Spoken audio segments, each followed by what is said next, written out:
Price, price, price, price, price, price, price, price, price, price, price, price. Are we live? Are we going? What's the deal here? Price, price, price, price, price, price, price, price. Okay, I think we're live, right? Hey, what's up? This is What's Therapy here to do a post-Pryce video live stream that will then turn into a video. It's kind of the glory of the that's kind of the what goes on the back end here. But it starts as a live stream. Let me check the audio. The audio is good. We have so much to talk about.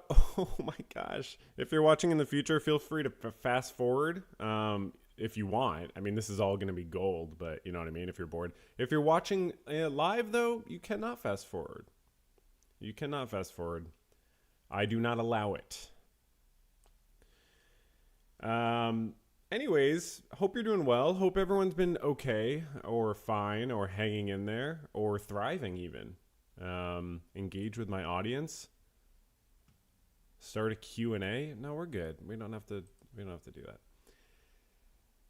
What up? How's everyone doing? How's life? Did you like the new video? The Pryce video? It's like a month ago at this point, but you know, I'm so happy to have made it. Let's just watch a few seconds of it. You know, I hope that this channel doesn't copyright claim me. I figured it would be nice to go back to the just kind of playing the theme straight in the beginning. I think I did that in part 1, and I feel like I might have done it in one other part. I sort of forget, but I was like, okay, for the final part in this series, we'll just play the theme straight. And the theme is so good. We'll talk a little about Pluribus probably at the end. Don't let me forget if I forget. But the new Vince Gilligan show. But I love the theme for that too. And I love Vince Gilligan's taste for like short themes. I don't know. Maybe it's not that short in the span of things. But so yeah, I did this video. I talked about Pryce a lot and nothing else. I did not talk about anything else around this time. Everyone liked that I stayed very focused. Having some coffee. It's not one of those night streams where I'm having an adult beverage. Well, this is actually kind of still an adult beverage, actually. I guess you don't really give coffee to children. I don't think you should probably do that. They're difficult enough already. They don't need coffee. Unless maybe sometimes it's exactly what kids need. You know what I mean? I don't know. I haven't done the research on that. We will be looking into some research later. Just some brief research. Don't get too intimidated, but it's not about whether children should drink coffee. So I do not know the answer to that, and I apologize in advance, and I take full accountability. Yeah,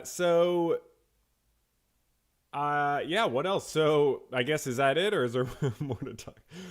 Yeah, I mean, I had so much fun. This, I'll just give you some sort of like BTS content here. So this yellow background thing. So this is just some website. If you type in like Breaking Bad and Better Call Saul scripts, I think there's a bunch of TV episode scripts on this website.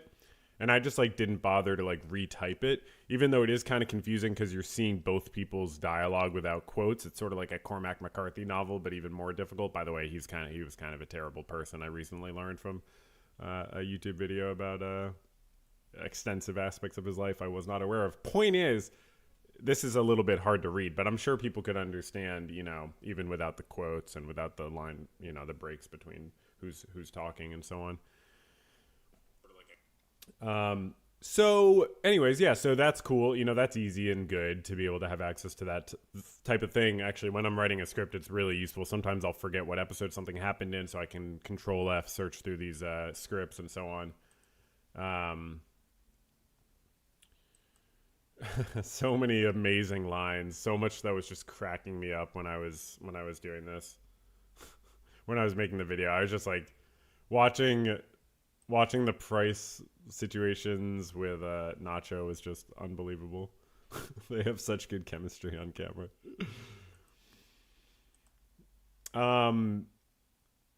So, okay.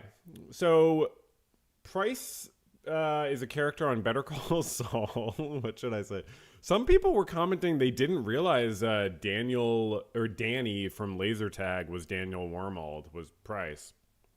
So some Breaking Bad fans learning from me for once, rather than the other way around. So I guess, just something to think about. This was crazy. I did not, my first time, you see this hummingbird that flew into frame? How many of you, question for the chat, how many of you noticed this your first time watching through, any time watching through of the Better Call Saul episode? I believe this is season 2, episode 1, where this hummingbird flies through the frame. And I do show it here. It's part of my sort of thing, my sort of slideshow, but I do show it earlier, but I think only a couple times, so it's a little bit hard to remember exactly where it was. Here it was. No? Yeah. So how many of you remember this? When this was just a shot in the show, and I did not notice it until I was making this video. Let me just show that again. It's just unbelievable. How did they do that? Is that CGI? How did they do that? You know what I mean? Is Vince a hummingbird keeper? And I don't know. You tell me. I don't know. Snaps, do you listen to the podcast he did enough to know? Does Vince Gilligan train hummingbirds? It was unbelievable. I mean, at first I took it and made it into this slideshow. And then I was like, okay, that's nice for when I need a slideshow, but it's really not nearly as cool as actually just seeing the bird fly through. So I had to find a place to use just the bird flying. Vince is a falconer? Okay, now I don't know if you're riffing with me or if he's actually, because that does sound like something he would be into. No way it was a happy accident. Are you kidding me? Okay. Oh, Jesus Christ. This is hilarious how dumb these cops are. But it really is just it's just an absurd testament to Jimmy's prowess. Okay, so I'll just say, I mean, I basically said this in the video, but oh, hey. It was sort of it was a long time coming. I really had some things I wanted to say about why I liked Better Call Saul. Just as much as I probably got that across, the way it explores why people make bad decisions or harmful decisions, I don't feel like there's ever been a show like it. And the honesty of it, the way that it just feels like it's really willing to let us look at people and all their kind of rationalizations and ugliness and so on. It's just I've never found a show like it. I'm sure there's other shows. It depends on how they click with you and so on. But I've never found a show that explored human behavior in this way. And just the drama of it, everything about it is so amazing. But yeah, the way that it shows people of all different kinds making decisions that are bad for one reason or another. It's fascinating. And Pryce was kind of the ultimate ending for that, because he's just such a silly and sort of quote unquote normal guy. Not really, but I mean, just the sort of least crime person you would sort of see. When you see him, you don't think crime, but then the show shows, okay, he's liable to make the same types of decision making, rationalizations, and so on that anyone else would make or could make given a certain set of circumstances. So very interesting. And I mean, I'll read through some comments, the good and the critical, because I find it really interesting and I have some things to say. But I will say, just regarding the whole thing of me spending 15 minutes talking about politics, 10 minutes or whatever, that was, I know that might not have seemed relevant to some people and so on, but and most people loved it. Most of you were extremely responding with really positive feedback about that part. So I'm super happy with it. But I just want to say, for just because it's worth saying, that wasn't really irrelevant in my mind, just because the whole reason of doing a Pryce video, it wasn't just that it's funny and silly to do a Pryce video. From the beginning, my notes about Pryce, I only had a few. I wasn't even sure if I'd have enough to make a video, but my notes about Pryce were about him as a criminal and about that conversation where he's not like attaching to the label of criminal and like what that says. And then some stuff we'll touch on later that comes from that conversation about how we treat criminals. And because he talks about what his rights are. Well, I'm not here as a criminal. I'm here as a crime victim. Crime victim. Like, that is how you say it, but that's just so funny that he says crime victim. I'm here as a crime victim.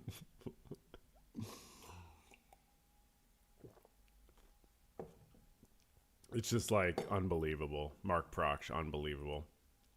But yeah, I guess, you know, for me, as much as, so for one, like making a video in 2025, I just want to give my political take. I want to express myself. I do it on the podcast every week on the Verbal Journal podcast. Check it out. But I wanted to talk about it. You know what I mean? And by the way, we have a Verbal Journal Clips channel now that is kind of blowing up. Should I give a little plug for the VJP Clips thing before I get back to the point? New video about Ned Fulmer. What's he got going on? You know, so really good clips over on the VJP Clips channel. Check it out. And then check out the full podcast episodes. But yeah, so I wanted to express my politics just because I like expressing myself, but also it was always tied in with why I wanted to talk about Pryce. I mean, the idea of going from criminal to talking about how we treat criminals to talking about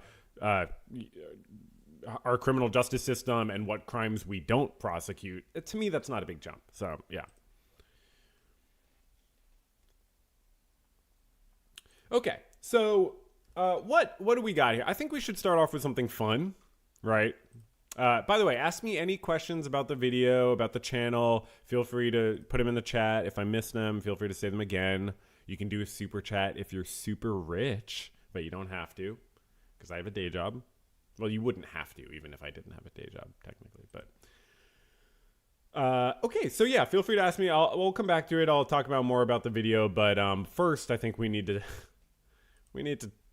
talk about the man of the hour a little bit. Okay, this is the evidence. Okay, this is the evidence.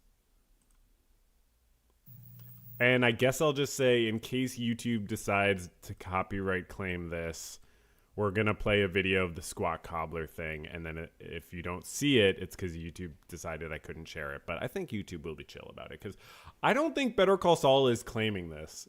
You know what I mean? Whatever network owns Better Call Saul, I don't think they're claiming this. Oh, wait, one sec.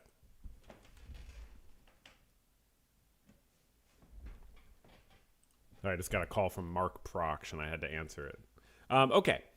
So what do we got here? So this is how you squat cobble, I believe is the technical term.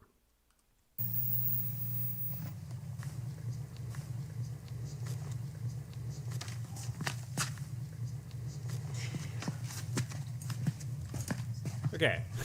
So obviously everyone knows this, but it's worth just saying. We're obviously showing right now the video that was created to send to these police officers to prove to them that all Pryce was hiding in that compartment was extremely sexually enticing videos like this.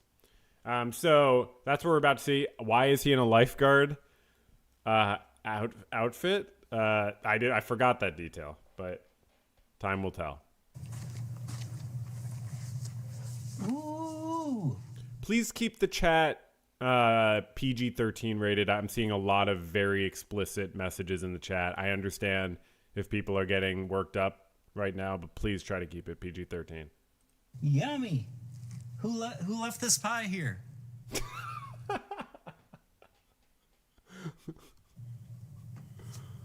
Was it you? Yeah. I just got out of the pool because I smelled this pie. But I can't swim after I eat, so... Wait, I can't swim after I eat, but he just got out of the pool and... I just want to hold it. Is that okay? Please don't tell my boss. I'll be quick, I promise. Wow.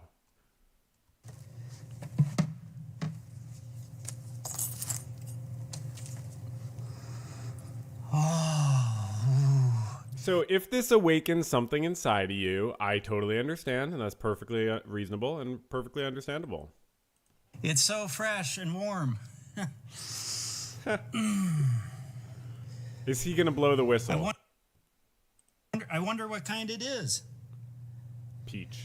I have an idea. I'll look at it from above and get a better view of it.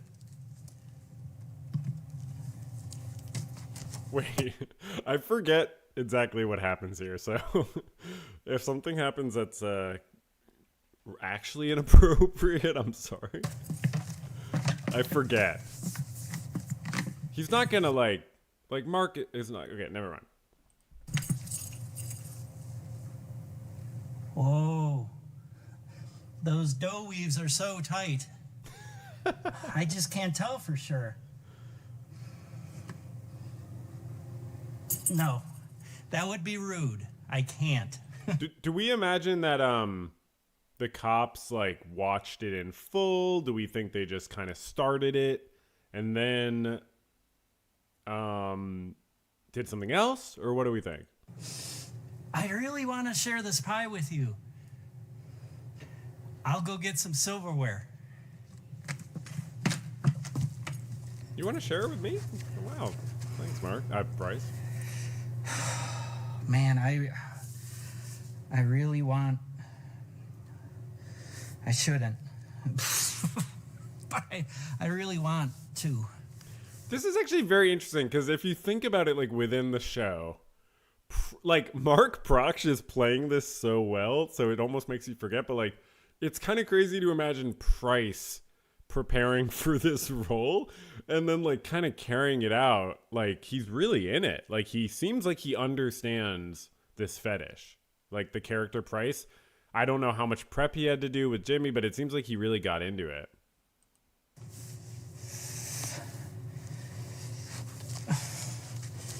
Okay, I thought he was going to get silverware, but okay.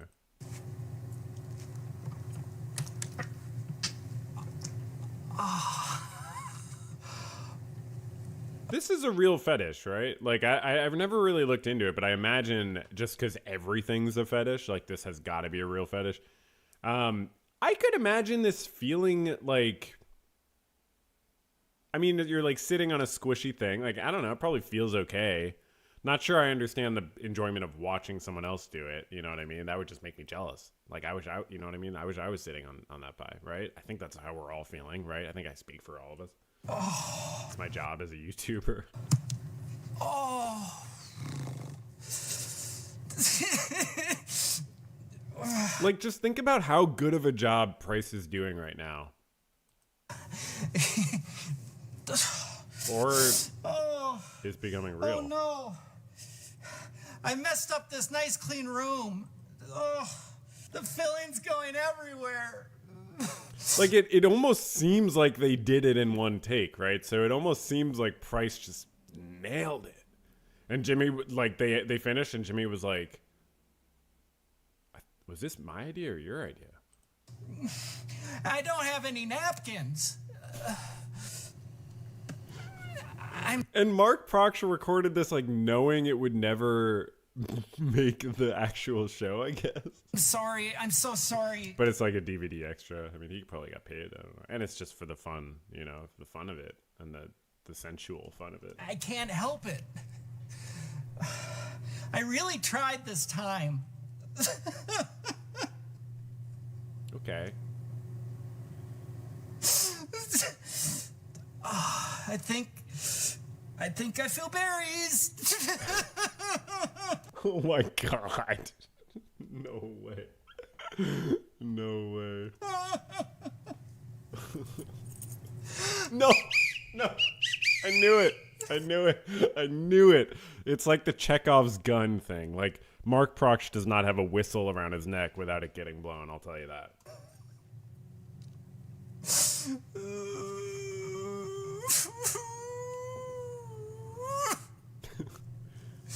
Forgot there was this much crying, to be totally honest. I imagine some people have a crying fetish, and I didn't realize that was overlapping in this case. Okay, are we done? Did we get it? Yeah, right.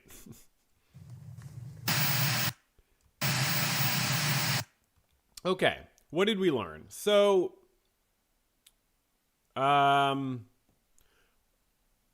look, we're a very kink positive channel here. So I'm glad that we could explore a new kink that maybe not everyone's aware of. He's like crying into the whistle. Yeah, so, okay, so, I think what we're learning is commit. Really commit if you ever are doing something, give 110%.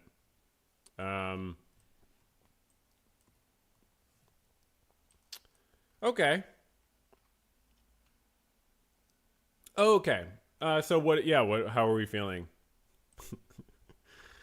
What if I just kept watching that over and over? Just spend like 2 hours just watching it. I wonder what people would say. Okay. Well, maybe it's time to read the comments on the video, or some of the comments. Is that a good idea? You all leave such great comments. Lots of great comments. People so kind and funny and clever.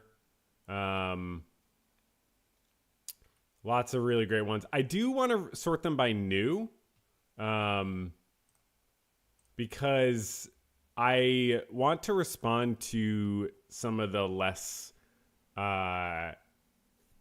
maybe wholesome comments, and just some ones that I have some response to. I don't really need to respond to someone who just is leaving a appreciative or positive or clever comment. I want to look at some of the other ones.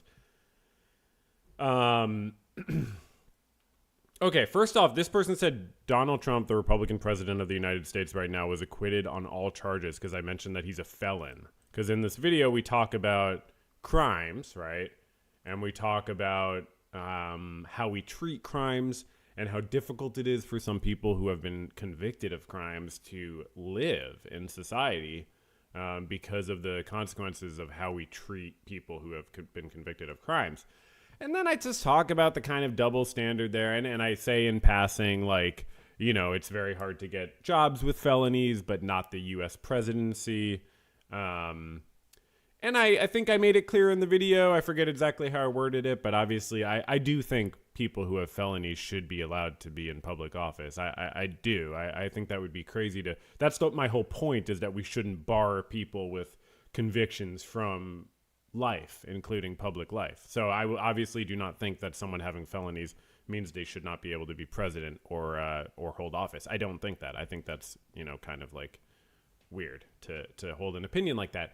Nonetheless, Donald Trump, the Republican president of the United States, was convicted of 34 counts of felony conviction of 34 counts of, what was it, falsifying documents or something? This person said he was acquitted, but he was not acquitted. It was called like a universal discharge or something like that. Trump 34 counts. Yeah, and he's appealing it now. But he was convicted. I mean, it was not an acquittal. It was not an acquittal. It was, what's the term? Unconditional discharge. So, Trump can have as much discharge as he wants, but it's not an acquittal. So, I mean, what did this person say? Oh, yeah, true. Thank you for helping me out there. I usually don't even, like, I love that I never respond to these comments, because there are so many people leaving such nice comments that I'm like, I can't just respond to the negative ones. But I am doing that on this stream, maybe. But no, I also want to show, the reason I'm sorting by new is not to respond to the negative comments. It's to respond to the negative comments and to also show you how I succeeded with making an incredibly controversial video that some people are so happy about and other people are so unhappy about. And I think that's pretty impressive, right? Come on.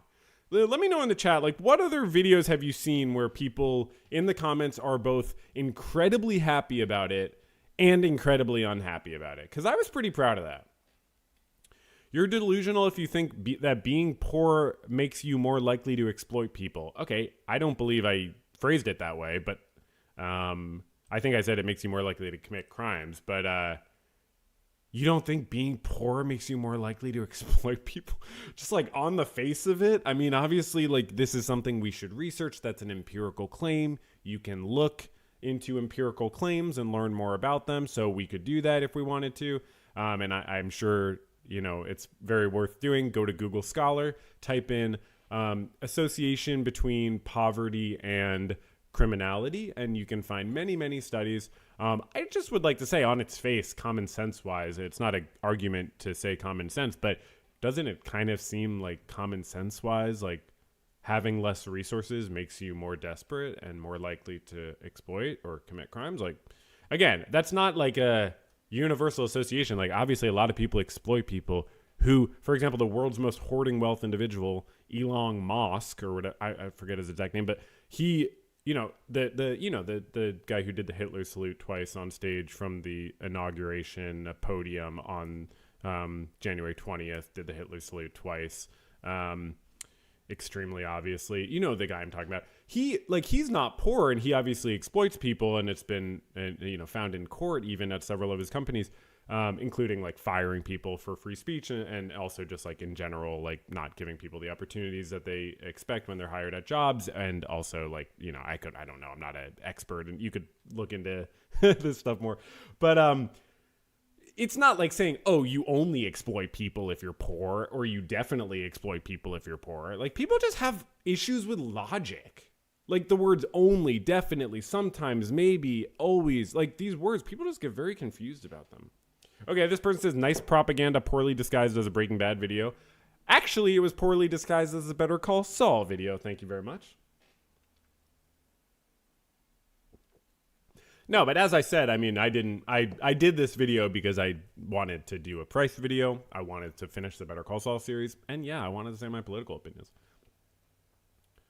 Current Brazilian president, after stealing public money, bribing 80% of the Senate, get out of jail by the other dumbass president, making the most imbecile mistake possible and competing on president. Bolsonaro is... Oh, you're talking about Lula? You're talking about the current Brazilian president. Okay, I don't think I agree at all with that rundown of things. But yeah, Bolsonaro is seeing some real consequences for his actions. It's fantastic to see. We do see some problems in France with Sarkozy getting out. I like to see former presidents prosecuted. I do. That's my kink, okay? We all have our kinks. We all have our fetishes. Mine is to see former presidents held accountable for their crimes. I'm sorry. That's just me. So... I do like to see what's going on with Bolsonaro. Duterte as well. I think we'll see a very similar thing if Trump lives another 10 years, because what he's doing in the Caribbean, what the Republicans right now and the current administration are doing in the Caribbean and the Pacific, just killing people willy-nilly. They're not allowed to do that. That's like, you can't do that. Even if it's terrorists, let alone if it's just drug dealers. Like, you can't just kill drug smugglers. So... yeah. So I do think that those are war crimes. And whether it's Hegseth, Hegseth will probably be behind bars in 10 years. Like, I like to say these things because I do think it's possible. And when I say probably, maybe I'm overstepping, but it is possible. Peddle your political talk somewhere else. That is not how peddle is spelled in this context. But no, I think my YouTube channel is a perfectly good place for it. Yeah, it's just so funny. Like, so look at these negative comments, and then see negative comment, we negative comment, negative comment, and then positive comment, negative comment. I don't know if this is positive, negative, super positive comment, negative for other reasons. Negative, I'm not sure why you thought it turned to AI. That's bizarre. Positive comment, negative comment. It's just like extremely amazing. Positive comment, negative comment. Isn't this amazing? Negative comment that's kind of confused about causation and association. Negative comment. Isn't this like, this is pretty interesting. Negative comment, positive comment.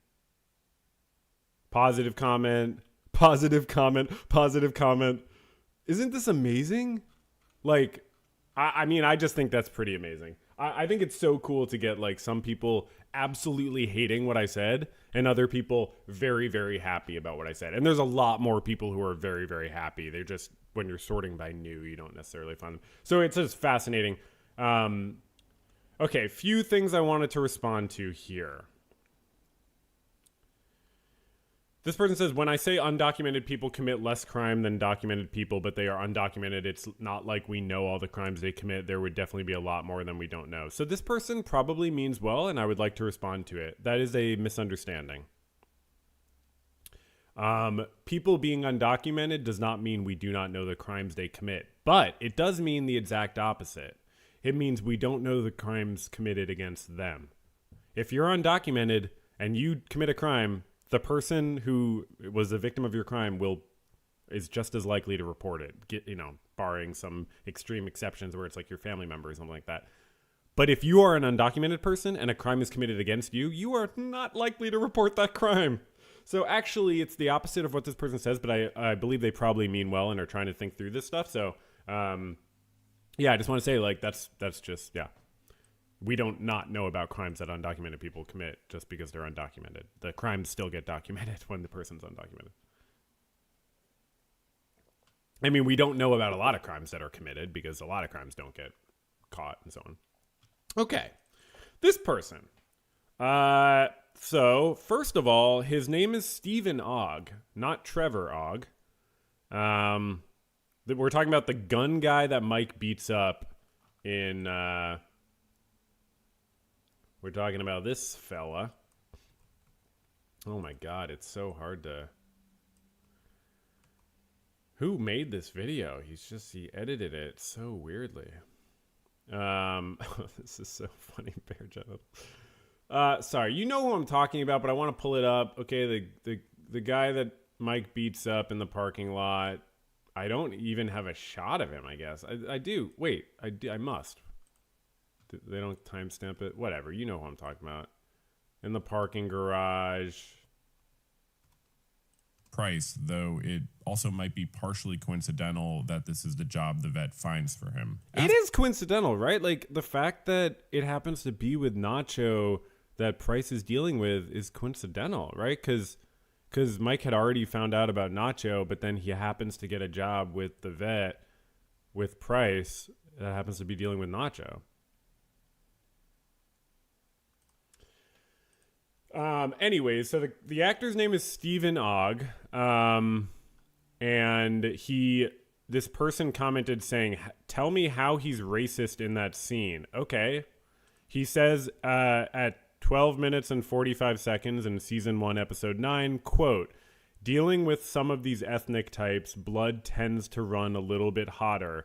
That's just science, physiology. There's historical precedent. Know what I'm saying?" So I'm glad I could help you by answering that question. I wonder, I understand because it is a very nuanced and detailed show, and it's very easy to miss things that are going on.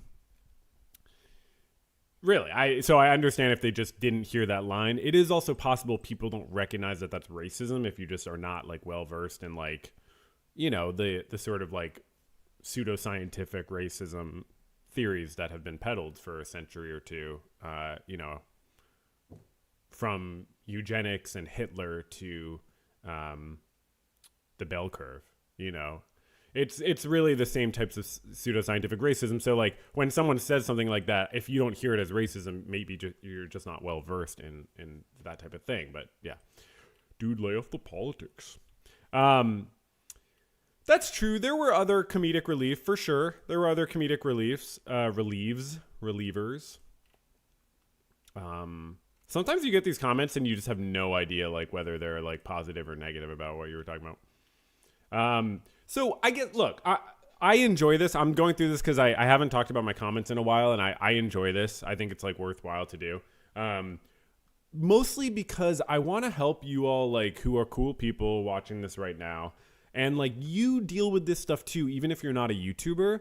And it's just more subtle when it's not like in YouTube comments. Like if a stranger, an acquaintance, or someone else says something weird or hurtful to you, like it's important to be able to process things and be like, okay, that's their perspective. Here's why I think they're wrong, and so on. So we can hear negative feedback and process it, but not necessarily take it on unless it's, accurate. Okay, let's look at this person. I have no idea why they would think it turns to... Oh, wait, no, I was going to say something. This person says, thank you. Thank you very much. This is a common thing you get, okay?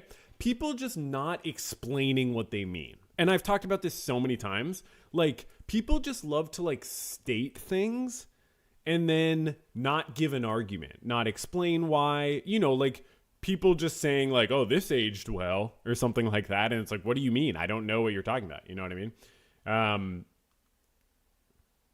What is my solution to criminals? I believe that there are like ways to approach crime that are not excessively punitive. A lot of people study this. Yes, I do think people who are violent and dangerous need to be kept away from the population in one way or another. But yeah, I think it's really important to be able to process negative feedback, make sense of it. Okay, so this person's like, why would they think it turned to AI? Like, why would me getting political mean it's AI? And then this is what's called concern trolling. So that's sort of bad faith, right? When someone starts talking to you in that way. And people do this IRL as well, but not usually like people because it's kind of like, a little bit rude. But, and then obviously as a mental health professional, I find this is very interesting. I almost want to do a video about it, this sort of like pathologizing mode of speaking to try to, create this idea that criticism is a mental health disorder. So this is what's called concern trolling. If they wanted to leave this comment without concern trolling, they would say, in my opinion, I think you're wrong about what you said about ICE and about Trump. I believe that what you said is wrong because X, Y, and Z, and I believe X, Y, and Z because of A, B, and C. That's what someone would say if they had a good argument. If they don't have a good argument or they don't feel up to making a good argument, they just concern troll.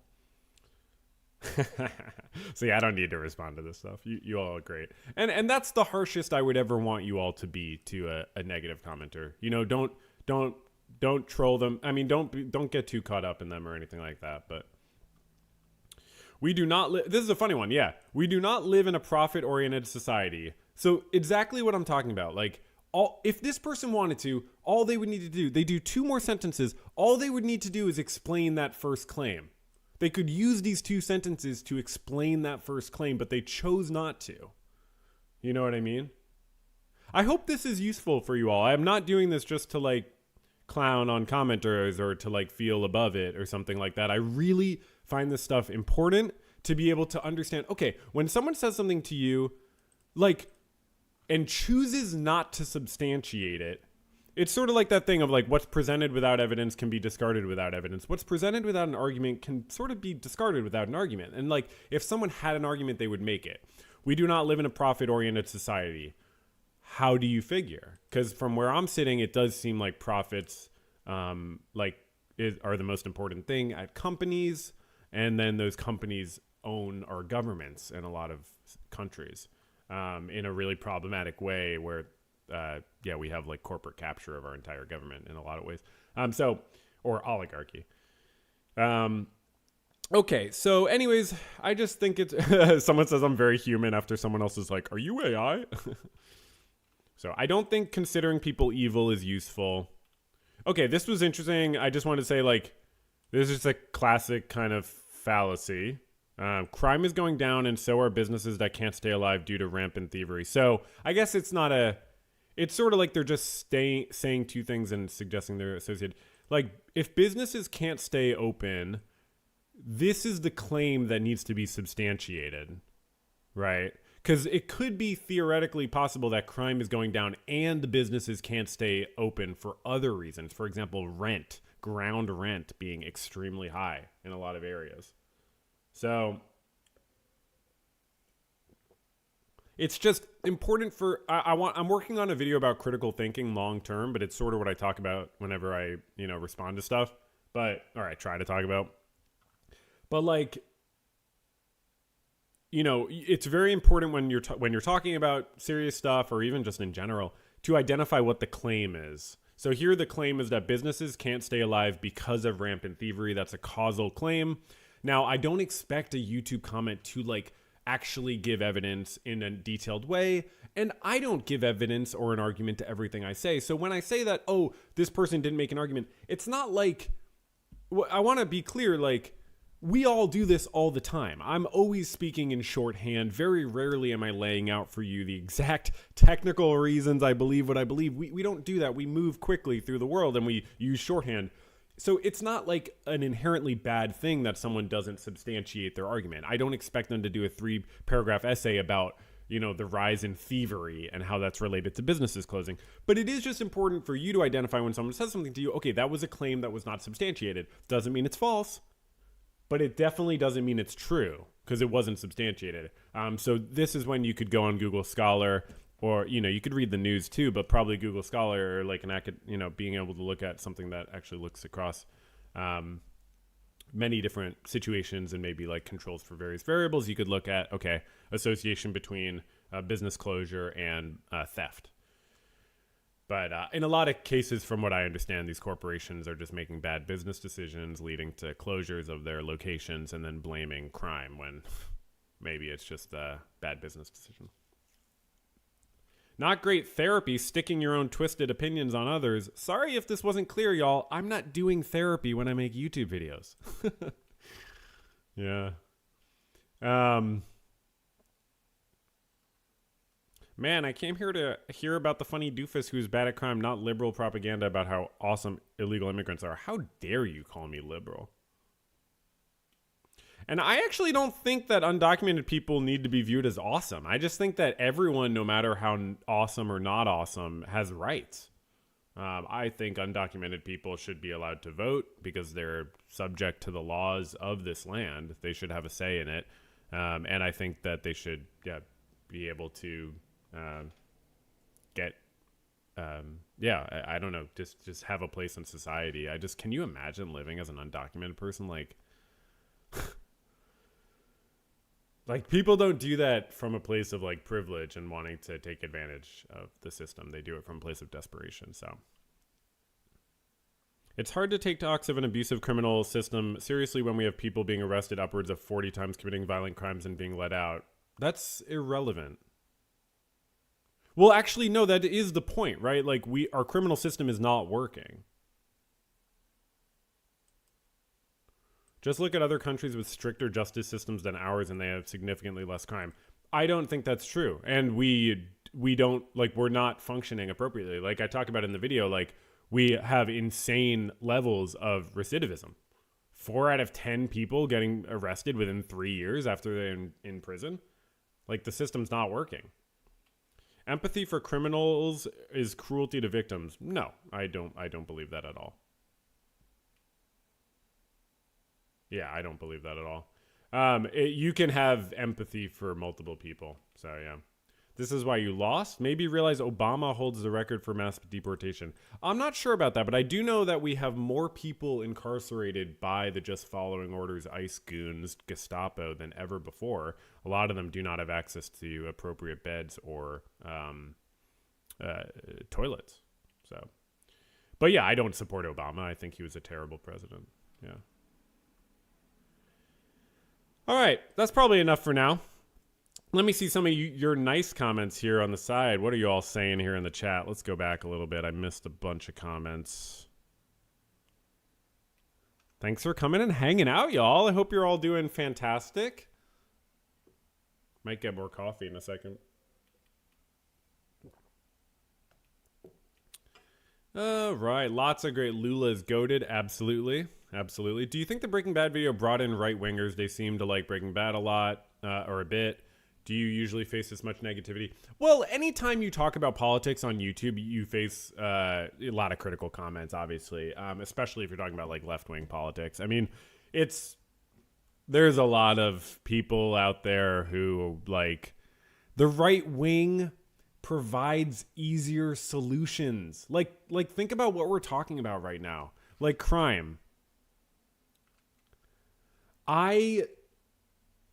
It is really hard. Like I can't sit here and tell you like how to solve crime. Like I can help, point you in the right direction of like things to like read more about. I do believe that like people who study crime seem to come to the understandings that I gravitate towards where like you take more of a restorative justice approach, and then you also keep people out of the population who are extremely violent. You have obviously probationary systems. You have systems that use, you know, social workers like myself and other people to help connect with criminals and to help people like improve themselves. But I just, at the end of the day, like, poor conditions in prison do not help people become a better person. Fear of prison does not seem to help like too much with stopping crime. Certainly, you know, maybe it has some impact. I don't know off the top of my head, but like, I don't think being inhumane to prisoners helps prevent crime. I don't think making life more difficult for convicted criminals helps prevent crime. In fact, it really just kind of makes people more ground down. So,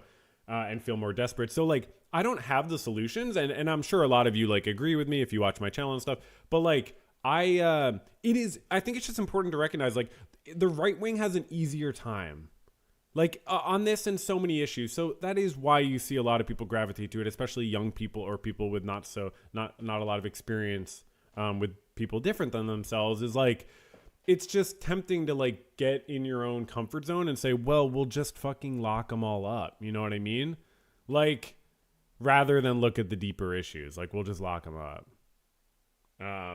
So I just think the right wing has an easier sell. So there's just a lot of right wing people out there because a lot of people don't want to think so hard about issues. They want to believe. I think it's kind of childish in a lot of ways and like immature and underdeveloped, where you just like, you want your mommy and daddy to like save the day or something. That's just sort of sometimes how I think about it. Like, so like people just have this idea that like an authoritative figure can just come in and save the day, when in reality that's not the case. All of our issues are so deeply rooted, all of our serious issues. But to get back to the question, absolutely Breaking Bad does attract a mix of people. I mean, certainly there's like more of a right-wing leaning in the Breaking Bad audience than in like the Shrinking audience, you know what I mean? Or something like that, like the show Shrinking that I talked about.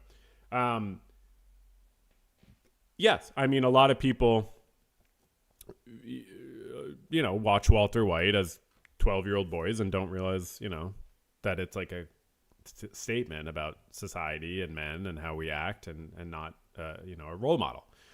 I recently saw There Will Be Blood, and I'm going to talk about it on the channel, on the podcast, on the VJP. So check out the Verbal Journal podcast, link in the description and pinned comment. But you know, there's,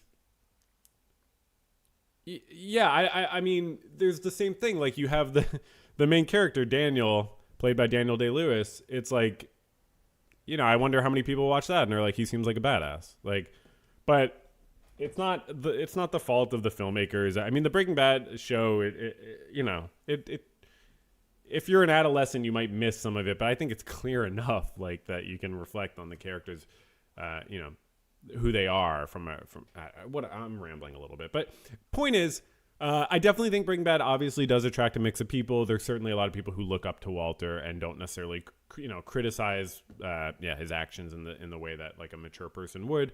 But I don't care. You know, I've certainly, a lot of people comment on my Breaking Bad video, like loving it. And I certainly get comments here and there that are like, my favorite one recently, someone was like, said, I liked it until, I forget exactly how they phrased it, so I'm paraphrasing.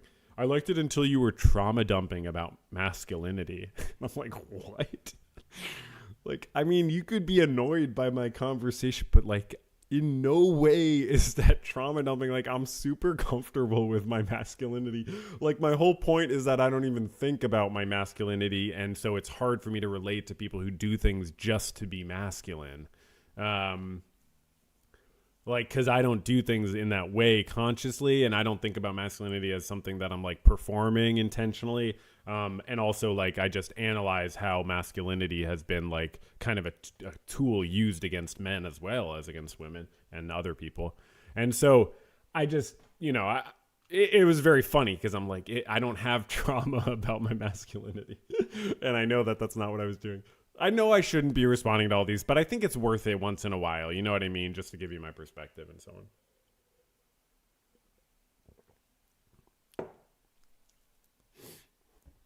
on. What else? I was reading through comments and then I just...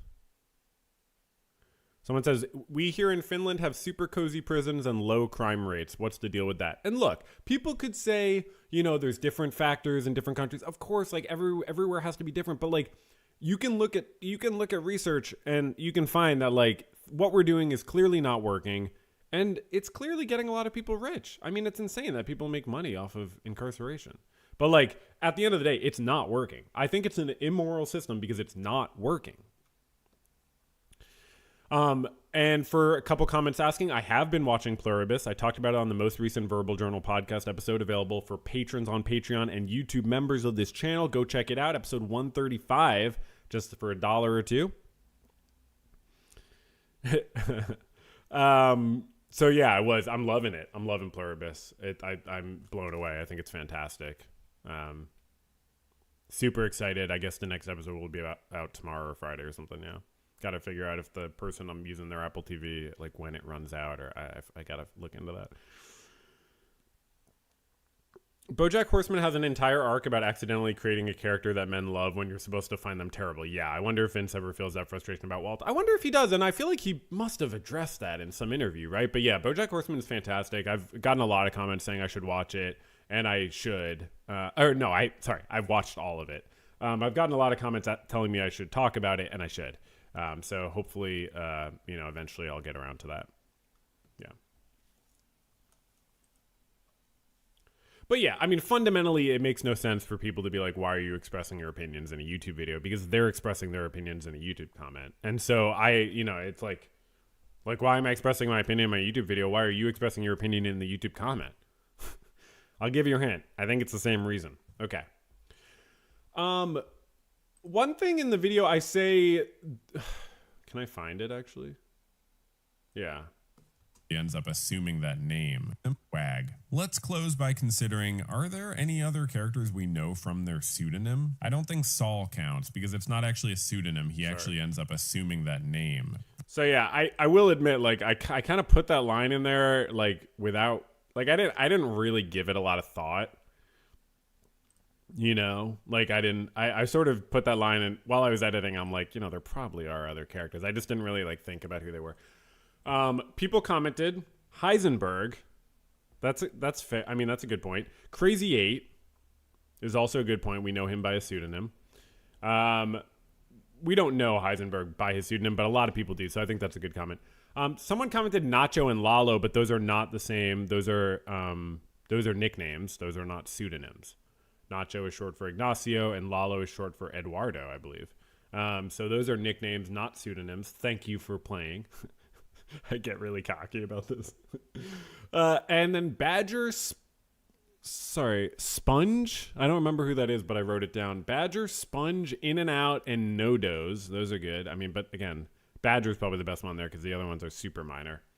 But it was good for engagement, putting something in there that I didn't really think about. That's always good for engagement. You got to do that in your videos if you don't. You know what I mean? And I mean, yeah, what do we do about people interpreting toxic male characters as badass? I don't know. I mean, I think the art is usually good. It's not the art's fault. It's just like a social problem. And it's that a lot of boys just like, we need to like educate them better. And like, we need boys to be socialized more appropriately. I mean, honestly, I might take a tangent here, but like, did I mean spooge? Okay. Google Doc changed it to sponge. Sorry. Honestly, like, I'm live streaming right now, so it's apropos. Like, I think like live streaming's kind of a problem. Like, I don't know what to say. Like, when you think about like the negative male role models that like teenage boys are having, like, how many of them are live streamers?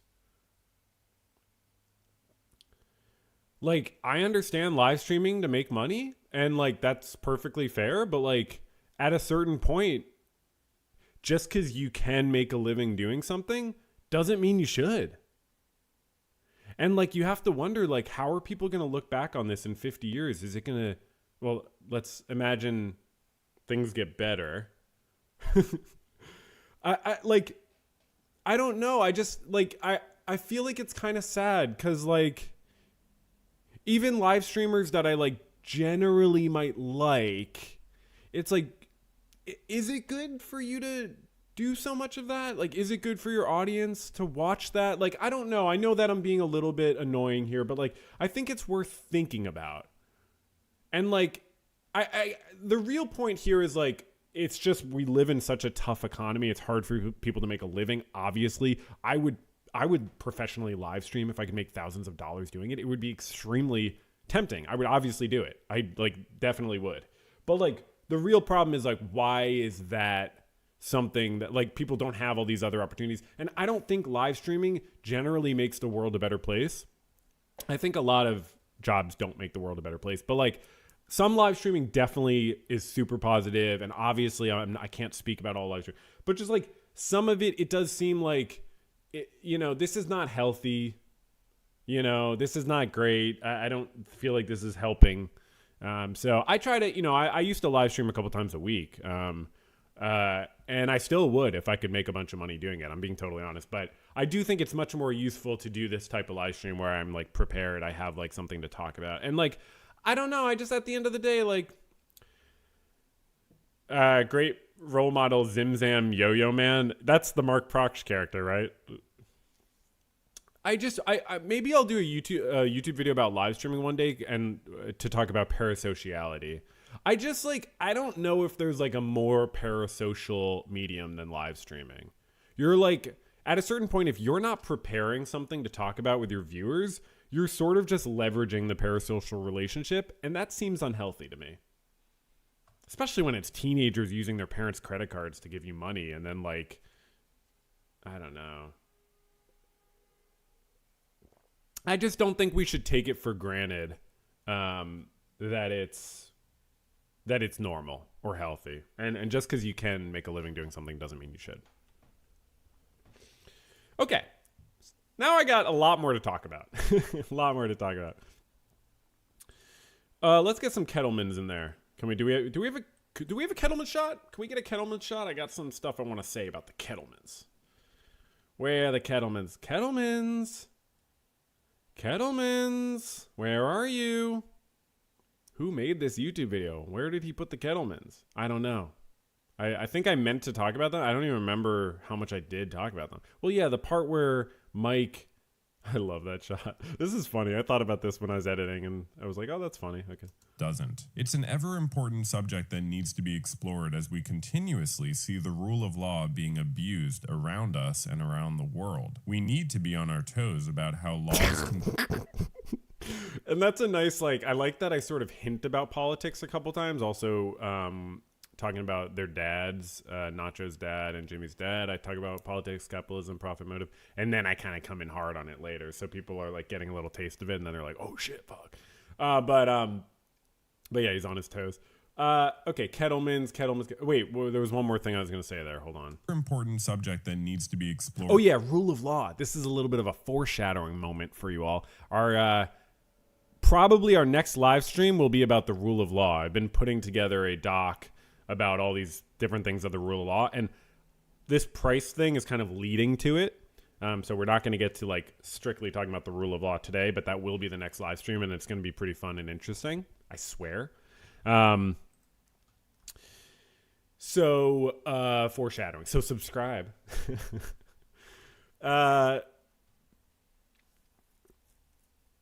Yeah, so rule of law is great. Yeah, I took a law philosophy class when I was in college, learned a little about the rule of law, and I've been a little bit more interested in it lately. So anyways, Kettlemans, I talked about the Kettlemans. Did I not talk? Oh, here we go. Hold on. I gather so much footage when I'm making these videos, to make my editing life easier. Okay, well, maybe I didn't. Maybe they got cut from it. I don't know. They were definitely going to be a part of it. But my thing with that Kettleman family is, so I just find it very interesting how the Kettlemans, they seem really, they're like really central to the show. Like, it's just really interesting how central they are from episode 1 through season 6. I mean, they are so essential to the show. This show, you know, it's all about people slipping back and forth across the boundaries of criminality. And the Kettleman situation is like the ultimate catalyst. If they had never embezzled money, so I'm just doing a few things at once. If they had never embezzled money and fought prosecution of this embezzling money, and like based on their entitlement and the guise of like innocence and so on, this dynamic never would have formed between Jimmy and Mike and Nacho without the Kettlemans. And without their sense of entitlement about not seeing themselves as criminals and not thinking that what they did was wrong because they deserved that money. I forget exactly what their justification was, but he worked hard. Craig worked hard, you know. Craig was a hardworking gentleman, so they deserved it. And like, yeah, doing this video about Pryce, like, I should have talked about them more. I mean, I should have, because it's the exact same idea, essentially, as Pryce. It would probably even be like redundant. Like everything I said about Pryce would mostly apply except for the Squat Cobblers stuff. I don't know what they were into. Maybe they were into that. But yeah, it's the knowledge of that embezzled money, right, that the Kettlemans took that we see generate all the varying reactions from our protagonist. Nacho just wants to stake out and steal it. Jimmy wants to get a significant cut of it by legally representing the couple, but is willing to behave illegally to get it. And Mike is only interested in it to repay a personal debt to Jimmy. So you really see these protagonists in how they respond to the Kettlemans in their situation.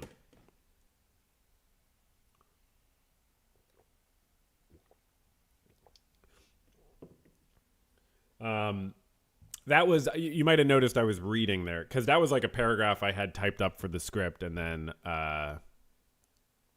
it didn't make the cut. It didn't make the final cut. Thank you so much, all of you, for being here and hanging out on this live stream, by the way. Say hi to each other in the chat. Hey, what's? My name is Sully. I lost $10,000 because of your latest video. Pryce is a massive inspiration to me, so I invested in a laser tag business and lost everything. Please help. Totally understand. I'll help you by right now giving you a shout out. Wish you the best. I'd say try another laser tag business, because I honestly think you might have just opened it at the wrong time. Okay. So how about we look at a little research? Does that sound good? Do you all like research?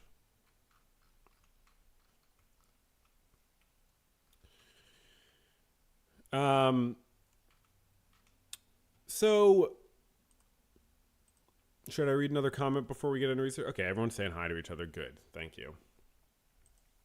Okay, so just some research. Not, you know, there's a lot of research out there. And, you know, what charlatans will do is they'll show you no research, or they'll show you one thing of research and expect you to take, you know, conclusions from it. Really, you always got to understand, like, there's so much research out there, and you got to look at the consensus with anything. And I'm just going to pull up a few articles that were related to things we talked about, though not necessarily fully summative of it. Is that a word? Okay, so a 2021 study of 118 people, mostly men with mental health disorders in Sweden between 1999 and 2005 informs us that a relatively small group... Hold on. Relatively small... Okay. A relatively small group... Oh, so this is in the introduction. So a lot of times with research, the most kind of interesting parts of research generally are the introduction and the discussion / conclusion. If you're really into a subject, you do want to look at the other parts. You want to look at the methodology, etc.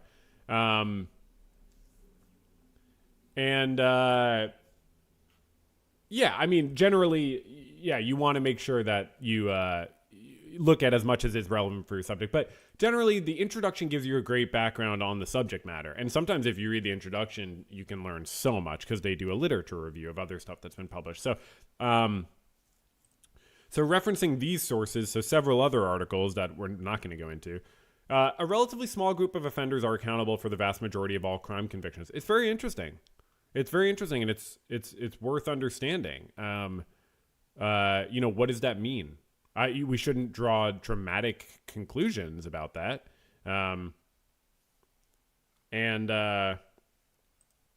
But yeah, it's just worth pointing out. I don't really know, I guess, why I'm pointing that out. I guess I was going to use it in the video and didn't end up using it. Oh yeah. I also wanted to point out risk factors for a long and intensive criminal career include male sex. So this is this study we're talking about looked at mostly men, but this point that they're citing is related to other studies, 5 different studies. So it's not you wouldn't use a study that only looks at mostly men to make this determination, but this information comes from other studies. But risk factors for a long and intensive criminal career include male sex, childhood temperamental or self-regulation problems, adverse childhood experience, substance use disorders, and early onset antisocial behavior. So when we talk about causes of crime, these are significant factors. So we're not going to get rid of the male sex. It's just something to understand. There's an association between these factors. We're not going to get rid of any of these things. But it's worth understanding risk factors for harm. So maybe we target certain programs to help reduce crime, specifically towards men and boys, and other ones not, and so on. We got some chat in the chat about me watching Sopranos. I appreciate it. I appreciate it. I'm going to I'm going to watch The Sopranos eventually. But yeah, if I said within a year previously, that was classic. That was a classic when it's not a lie, but you just don't think adequately about what you're saying. And so you end up saying something false. So that was a false statement by me. I would guess, and this is, again, just a guess, probably I'll watch Sopranos in the next, 3 years. So, if I don't have a Sopranos video out by 2030, you can write into whatstherapy@gmail.com and let me know how you feel about that. Okay, so, wow, we're getting thousands of new viewers now that we're looking at research. Give the people what they want. That's what I always say. Well, I got another study, and it's another study from 2020. So we didn't even look at the study, I guess. I just looked at the introduction. I mean, that's kind of normal. Sometimes the introduction is just interesting. But if we look at the study itself, the discussion, just to get something from it, to make it worth our while here, and not just use it for its literature review. Oh, mentally disordered offenders. So, for the study, individuals with markedly crime burdened, 96% have been sentenced for at least 2 crimes during their lifetime, and the median number of crimes during lifetime was 16.5. Out of this, so this is going through a particularly criminal acting population. Just give me something to chew on here, okay? So I guess they're saying previous studies of life course patterns of criminal behavior have shown that a long criminal career is associated with low age at first committed crime, a finding that also applies to our cohort. Okay. So they do cluster analyses. I don't fully, I'm not a stats guy per se. I have a basic understanding of stats. Previous studies have shown that genetic effects, prenatal risk factors such as in utero exposure to alcohol and toxins, and childhood adverse experience such as familial psychopathology, maltreatment, and neglect are potential risk factors for conduct disorder, which in turn is a risk factor for criminal career later in life. Interesting. So yeah, we should tackle those things as well as just locking up criminals. So lots to read about.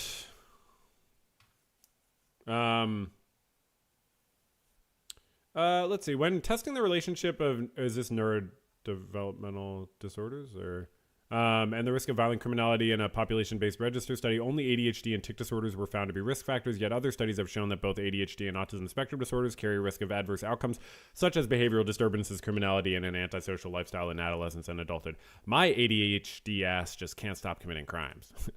Just kidding. So, okay, they're saying maybe they didn't study that exactly, but we should test and find out when people have neurodivergencies. All right, well, okay, next study, we can't go through everything. So this is another study here. We got to, okay, specifically, so one thing we talked about a lot in the video is, or a little in the video, is Mike and his the fact that he uses his police knowledge to be a fantastic criminal. That's not probably exactly the best way to phrase it, but I just wanted to say people study this stuff. This is a study from 2021, the criminal police officer understanding factors that predict. By the way, I just found these studies on Google Scholar. You just search on Google Scholar. You use Sci-Hub to get the full text if Google Scholar doesn't link the full text. But if that's not legal, which I'm not 100% sure about, or if you are, sometimes Sci-Hub doesn't have the article, you can email the authors and they will send you the article every time. Like here, the article is not there, actually. It's not here. So I look and I downloaded it somewhere. So I guess I did this before I started the live stream. So what do you all think? Are police officers, do they commit crimes sometimes? How do you feel about that? You know what I mean? Like what? Okay, hold on. Hold on. So yeah, how do we like police? How do we like it when they commit crimes? Do we dislike it when they commit crimes? How do we feel about that? And no, I'm not stalling. Well, that's extremely offensive that you would even think that. Wait, how did I? It's not available in Sci-Hub, but I got it earlier. Really? Oh, yeah. My friend sent me it. Because I had to, like, ask a friend. I was like, I can't, Sci-Hub won't get me this. Like, can you send me this? Oh my God. One of the authors is Daniel K. Pryce. Oh my God. Are you kidding me? Are you kidding me?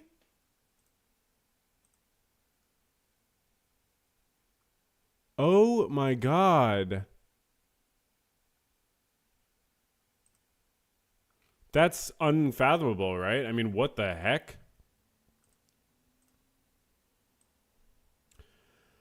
Wow. I don't know how to, I'm trying to process that, and I don't really know how to process that. It's not that I'm continuing to stall, by the way. It's that I'm trying to process that, and I'm having a hard time processing that.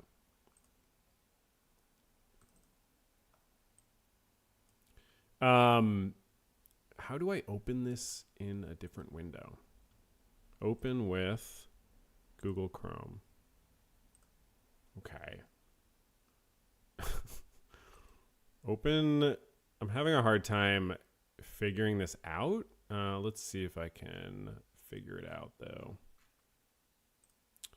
How are we feeling? And do we know that I'm stalling, I guess, is a good question to kind of ask.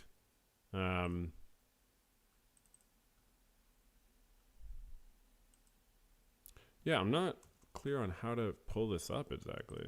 Anyways, what the heck? Why is it Pryce? Like, what the heck? That's crazy. I should email him the Pryce video. You're right. I should. Oh my God. Amazing. I'll make a note to remember to do this. Email Pryce video. Okay. Okay. So I was trying to pull up the full text. That's crazy that it's Daniel K. Pryce. What are the odds of that? What are the odds of that? I mean, that's really bizarre. I did not. Okay. I am stalling, but I'm also surprised. Oh, okay. I think I actually pulled it up accurately. Okay, I got it. Yeah. Nice. Nice. Live streaming is a lot of work. You know what I mean? Okay. Okay. Okay, so the criminal police officer understanding factors that predict police crime in the United States. So these are, this is an interesting article. I didn't read the full thing. I just, looked at part of it. But That's crazy that there's an author named Daniel Pryce. I honestly, and it's spelled the same way. It's wild. Yeah. Okay, I need to stop talking about that so I can move on. I've just been like, okay. So this study looked at crimes committed by police officers on and off duty from 2005 to 2011, and it found many, many things. I wanted to talk about this in my video, but I just didn't have time, and I didn't know what to. I guess I didn't really know or it didn't perfectly integrate, so I just didn't. I only include things in my video if they're directly relevant. But they found that officers who had been on the job longer. Okay, here we go. Moreover, we found that officers who had been on the job longer were more likely to commit drug-related crimes. Interesting. So this is in the discussion. It's not unexpected because officers who have been on the beat longer are more likely than newer officers to know the drug dealers and other criminal elements. Longer-serving officers may exploit their familiarity with the drug business to exploit situations for personal gain. So this is something, obviously, that applies to Mr. Ehrmantraut. And I just thought it was interesting to get that perspective to understand, like, people who study this actually find that there's real patterns where, certain officers are more likely to commit certain types of crimes. I just think, like my approach to anything, I think, we need more accountability for police officers. Obviously, we need to hold officers accountable for when they break the law very significantly. That's the whole point of rule of law. Also, that's one of the many points of rule of law is like people who, quote unquote, enforce the law need to also be subject to the law. And there needs to be law about how law is put forward and enforced and written and so on. So I really recommend reading this paper, and we're not going to do that right now. So subscribe to the Verbal Journal podcast if you like research, because I do talk about research a lot. And just as like an article kind of illustrating a little bit of what we're talking about here, just a recent news article, 14 police officers among 20 arrested in Mississippi drug bribery sting from just recently. 14 current and former law enforcement officers are among 20 defendants charged in Mississippi and Tennessee with accepting bribes from drug traffickers for police protection and what officials call a monumental betrayal of public trust. So if this can happen there, it can happen anywhere, and it's something we need to pay attention to and hold our cops accountable, just as they would want to hold us accountable, right? So it's just how it should be. So going back to the show a little bit, I just think, this whole thing of like sitting in the car and they're talking with each other, it wasn't just about like, or I guess actually it comes in later. It wasn't just about like Pryce kind of facing that he's a criminal. It's also this part where he's talking about, I'm here as a crime victim. It's just so interesting because as I talked about earlier, like the rights of a criminal, like what are the rights of a criminal, right? And Pryce is like, hey, just because I'm a criminal doesn't mean I shouldn't have rights to have my property protected. And he's right. I mean, obviously he's right. Like when people do crimes, they still have rights. And when people do violations of the law that are not crimes, like civil violations, like being an undocumented person in a country. That's a civil violation. That's not a criminal violation in most cases, your first time. But you still have rights. You still have rights. And criminals still have rights. I think it is absolutely horrible that we disenfranchise criminals, felons, that they can't vote. They should absolutely be able to vote, or they should almost have 2 votes. Okay, I'm joking. But really, I mean, when people are subject to the laws of a jurisdiction, they should be able to vote in that jurisdiction, period, the end. And like, also there's the psychological thing of like, could you imagine like your voice doesn't even matter anymore? Did you know that you have rights? So criminals having rights and is a big problem right now. Like, let's say that these people in the Caribbean, in these boats, in the Pacific, in these boats that Pete Hegseth former Fox News weekend host, someone who his mom called an abuser in an email before walking it back when it became publicly reported, someone who has been credibly alleged to have committed sexual assault, someone who is just a blatant, pathetic loser and a loyalist. Like, he thinks it's okay to just kill people because they're in boats. And let's say those people in boats are drug traffickers, because sometimes they are. You can read AP News and other reporting on these people in boats. Do you think drug traffickers deserve to be murdered in cold blood? Like, do you think people who commit crimes should just be murdered? If you believe that, you need education. Like, there's no other way to put it, because, like, that's not how society functions. That's not the world that we're trying to live in here. So yeah, I think that due process is kind of important. Call me a softie. Maybe this is just some of my liberal propaganda, but I like due process. I like due process. So shoot me in the Pacific or the Caribbean, but I like due process. It's just important to understand, like, the rights of a criminal. Like, this is important because it's basic sort of like cognitive effort and like holding two truths at once. Someone did something wrong. Let's even say they're a bad person. Let's say they can't stop doing things wrong. They still have rights. I don't use the bad person idea very much, but I'm okay with it. You want to say someone who keeps doing things wrong, never going to change as a bad person? Sure. Okay, shorthand again. But they still have rights. They still have rights. People still have rights. And it's really important to do that because once we start accepting the idea of criminals not having rights, it's a small step to describing other people as criminals. And it's a small step to thought crimes or identity crimes, and the idea that someone is committing a crime just by being a certain way. For example, like, obviously the goons in ICE that are just following orders, by the way, they're just following orders.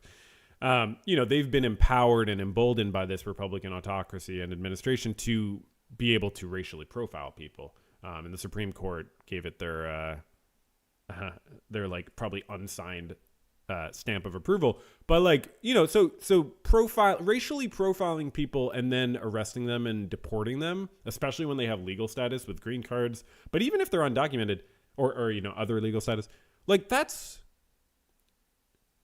almost like thought crimes in a sense. It's like identity crimes. Like someone's breaking, like you're enforcing the law against someone just because of how they look and appear. So I think that it's a small step from like seeing criminals as not having rights to, or I should say not respecting the rights that criminals should have, to identifying more and more people as criminals, which is what every authoritarian state does. I mean, no authoritarian state's like, we just like killing people. We just like locking people up. They always call them criminals, obviously. Criminals, terrorists, blah, blah, blah. Someone, please, international law, please. So let's talk a little bit about this idea of criminals having rights and how we treat criminals. There was a horrible thing that happened in Brazil a couple of weeks ago or recently. A lot of people were murdered by the state in Rio de Janeiro. And it's extremely horrifying. And it's a good example of, I would say, an extremely authoritarian what should be illegal way to crack down on crime. More than 132 people were killed. This is an old article. Murdered by the state. And it's absolutely horrible. The governor, I don't know much about this guy, but he seems like he needs to be replaced with a different governor, just based on my understanding and based on this article alone. Mother of one of the victims said, "I just want to take my son out of here and bury him."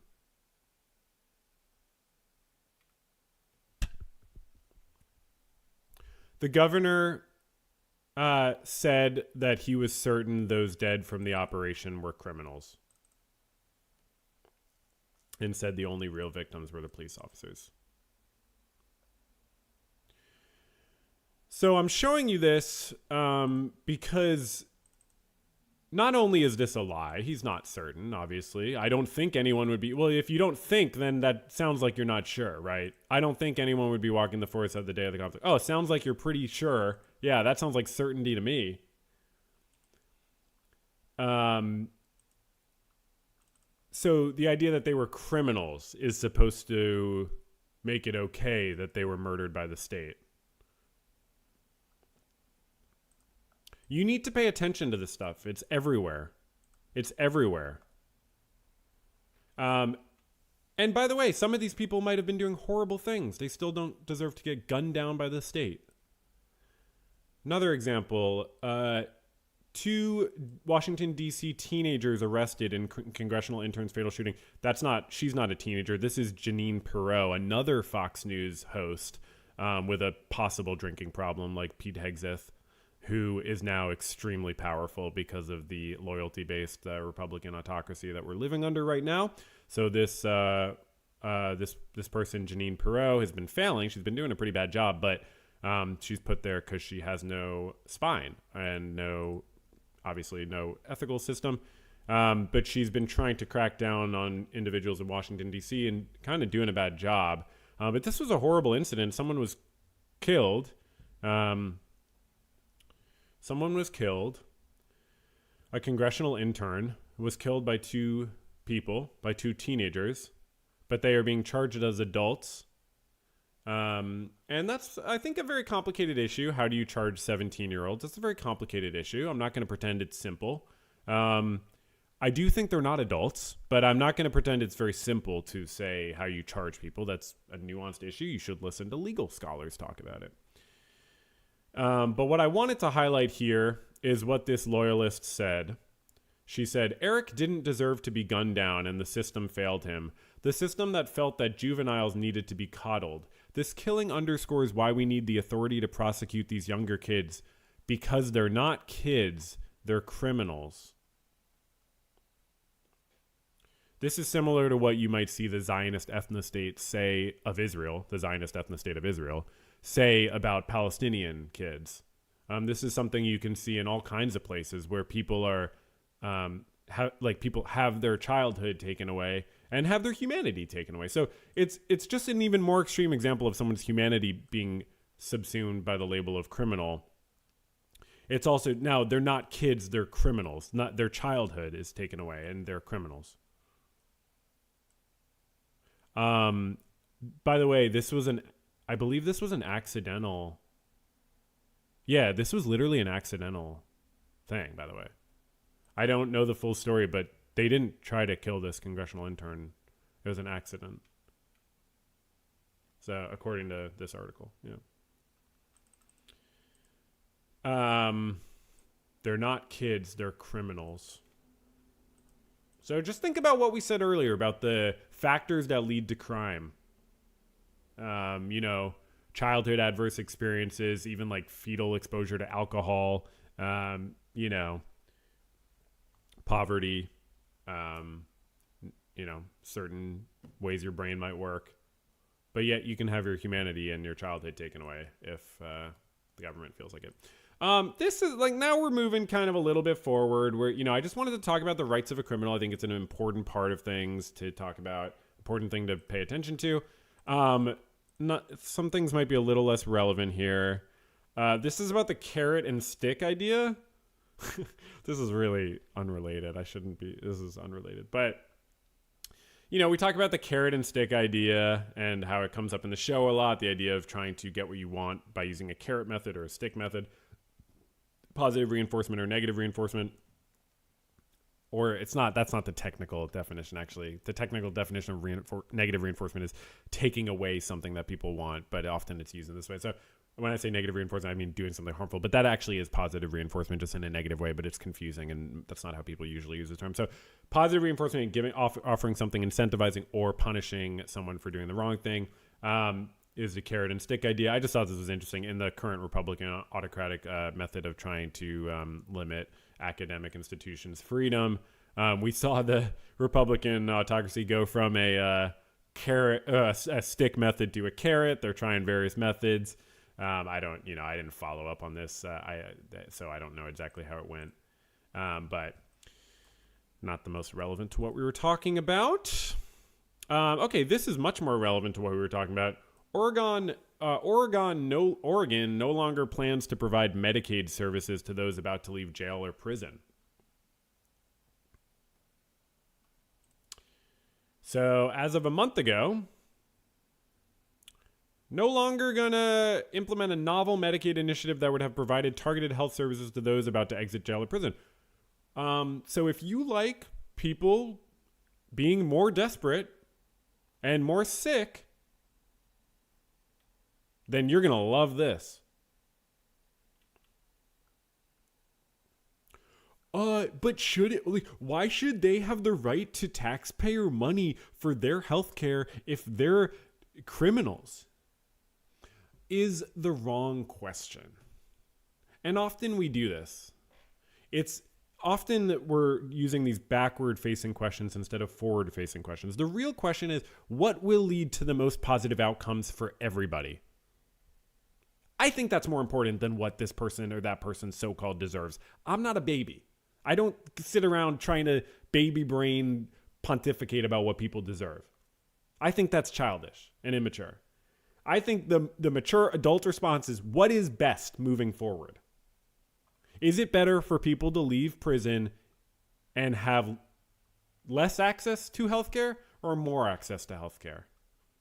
To be more pushed into poverty or to be less pushed into poverty? I don't know. I wonder. Well, yeah, I'm sure people in Oregon are now really going to not commit crimes because they know they won't have that Medicaid once they leave. The program had been in the works for more than 2 years as a way to bridge a critical gap in care that leaves most incarcerated people uninsured upon release, putting them at higher risk of serious health complications or overdoses. Sure, it doesn't help their criminality either. But that might be beyond the scope of this article.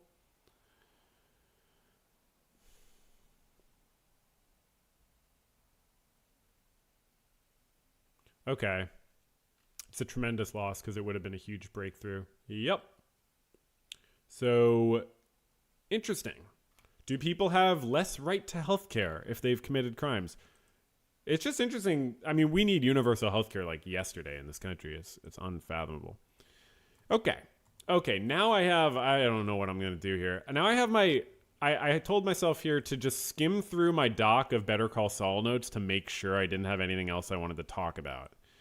But I think I want to go hit the bathroom before coming back and doing that, because that is skimming through a 41-page document to see if I have anything else to talk about. So let's take a 5-minute break or a 3-minute break. How about you all take a little break, drink some water, stretch a little bit. You're looking kind of tense. And have a good time. And I'll be back in 2 minutes, 3 minutes, and we'll keep the vibes going. If you're watching this in the future, just fast forward. You know what I mean? Just fast forward. Okay. Bye.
supposed to be smaller.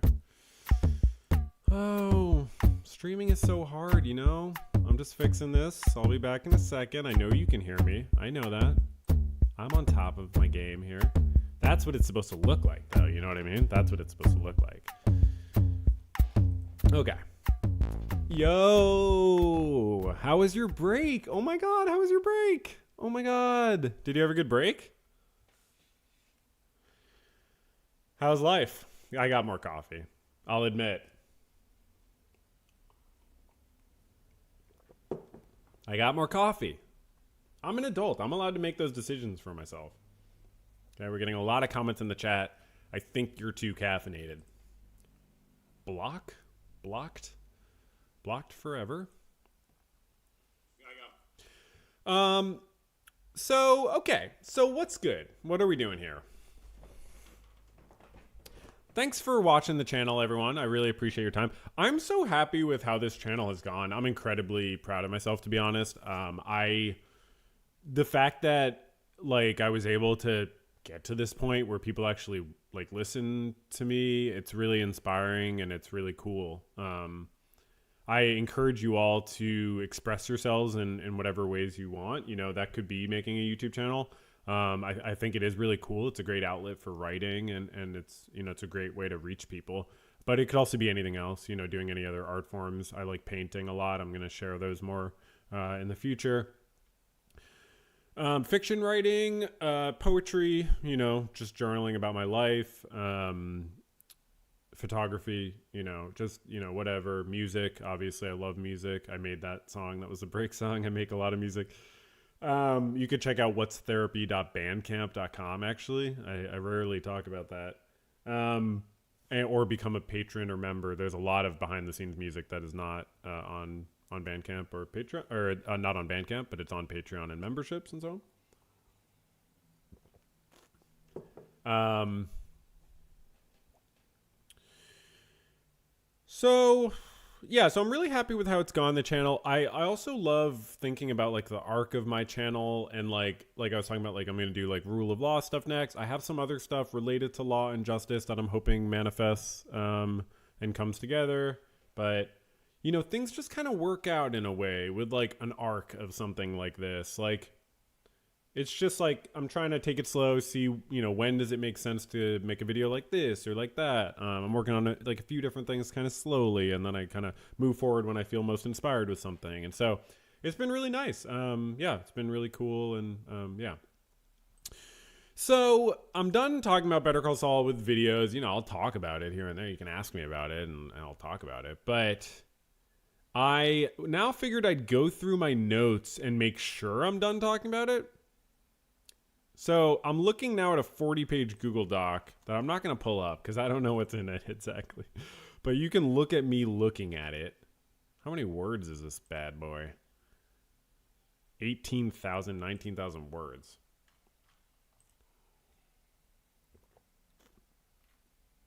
Okay. I don't know what I'm going to do here because there's so many notes. And most of these have come up in videos. Yeah, I wrote these notes like before seeing Breaking Bad too. So I'm talking about how I haven't seen Breaking Bad. Yeah, it's funny. I wrote this whole thing about how I haven't seen Breaking Bad for the first. Okay, let me just read to you. This was, I believe what I'm about to read to you was the first. You know what? I'll just pull this up. You can see this. Sorry, I'm a little bit confused here. So this, what I'm about to show you is the introduction for the first video that I then changed and never published.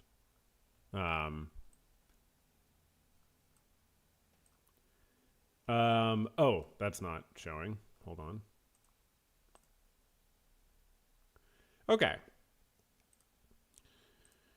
So I'll just read it. Better Call Saul is the best drama on TV, in my opinion. I'm not saying that to exaggerate. If anyone ever asks me my favorite dramatic show, I say Better Call Saul. And I'll tell you the next thing I say, since it always makes people so mad. I've never seen Breaking Bad. I'll watch it eventually, but since Better Call Saul is a prequel to Breaking Bad, I figured why should I jump ahead now that I'm loving every moment of Better Call Saul?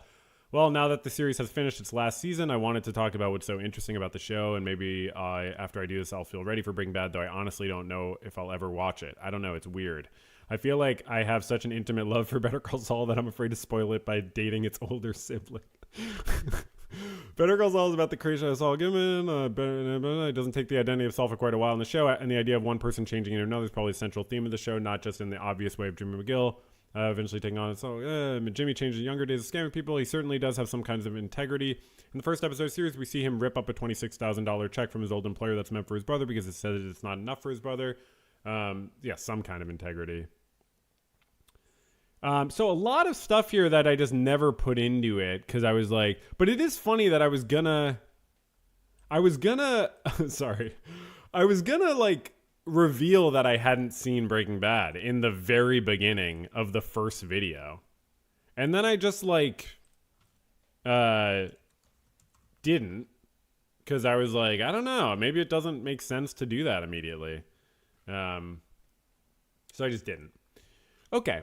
I don't need to read the whole thing though, because it's like, it was something I eventually cut because I was like, it's not really reasonable. But I am worried that there's going to be like some note in here that I'm like, oh, I really want to talk about that. I got to make a whole video now. Oh, wow.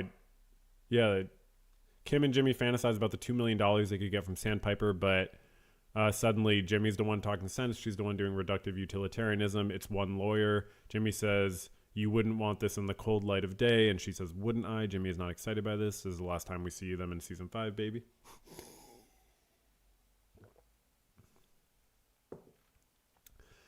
So I don't know why I thought this would be a good live stream thing to do, but I did need to do it. Don Wattel of Mesa Verde from Mr. Show. Yeah, we'll watch a Mr. Show clip in a few minutes, which is how I originally knew of Bob Odenkirk. I don't know what I expected to come from this. It's just like 40 pages of notes. Season 4, episode 6, he's called by the descendant of the woman he helped with her will, the one with the figurines, and he asks about the figurines. Like, what am I going to make a video about that? Howard's all fucked up in the bathroom at the court. Jimmy's perfectly well contained. They're both handling grief differently. Howard says, do you ever have insomnia? Jimmy says, what's eating you? Jimmy recommends a therapist as if he's gone. Howard says he's seeing someone twice a week, and Jimmy rips up the referral and puts it in the toilet. His word to Kim means nothing.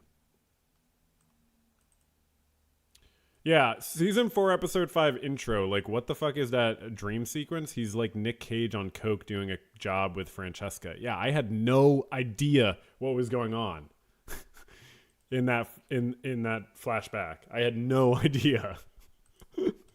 I was like, who is this woman? What is going on? Oh, I guess I knew she was Francesca, right? But I was like, what are they doing? Yeah.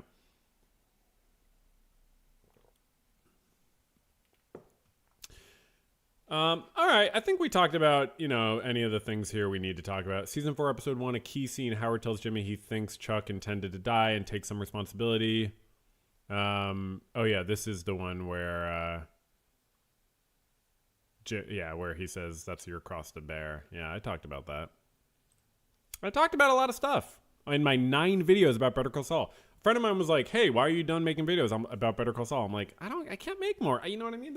I don't have that much to say. Season 3, episode 10, Francesca leaves, still likes Kim, doesn't like Jimmy. Like, what am I going to do? Make a video about that? You know what I mean? I don't know. But yeah, this all is very interesting. I mean, Season 3, episode 10, Jimmy goes to visit Chuck, finds him there, music playing, the fridge stocked, lights on. Chuck says, I always said I'd get better, you just never believed me. Yeah, that's a crazy moment. It's shocking, too. Here's what I wrote. This could perfectly be out of Jimmy's mouth, too. Jimmy says that something happened that made me think about you and me, implying Kim's accident made him feel this.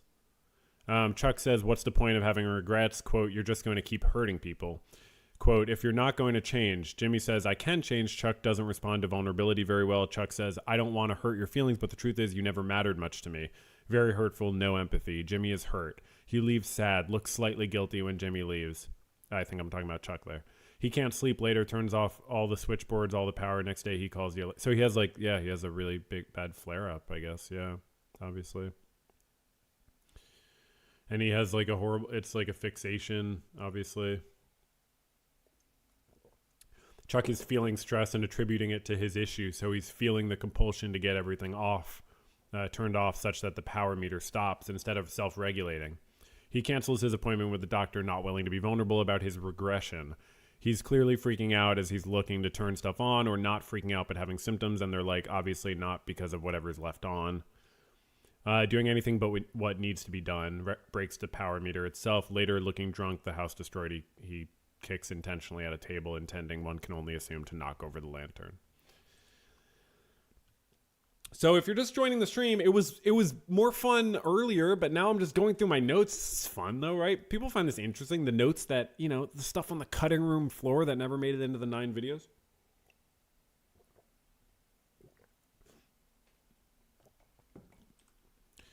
Nacho corrupts his father like Mike did Matt, and like Jimmy did the copy guy, and like the Chad Shark guy did Jimmy. These are what my notes look like. Howard's mostly hurt that Chuck's first instinct was to sue the firm. Interesting, since Jimmy's first instinct was, when Kim was harmed, was to sue HHM2 to get what he wanted, just like Chuck. He buys Chuck out using his own money. Talking about Howard, obviously. Release the files. Yeah, can we actually take a little break to talk about files being released? I don't know if you saw the news.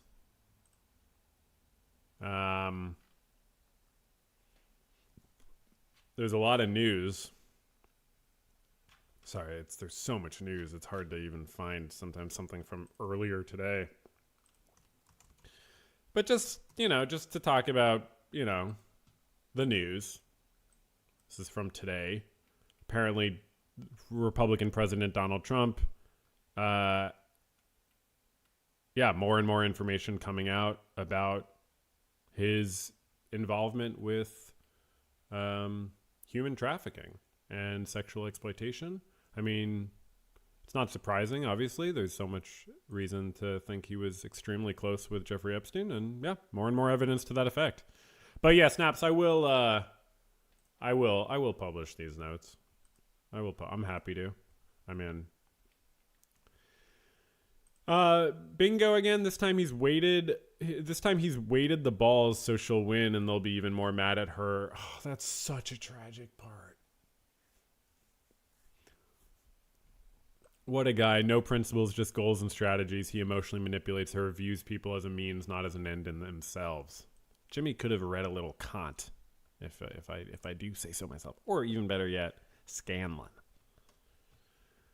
The show perfected the art of the montage, absolutely. Jimmy's pride is hurt by the woman at the firm seeming like she was told to babysit him. He comes crawling back after Kim makes him feel bad for being unable to follow rules and being so unprofessional.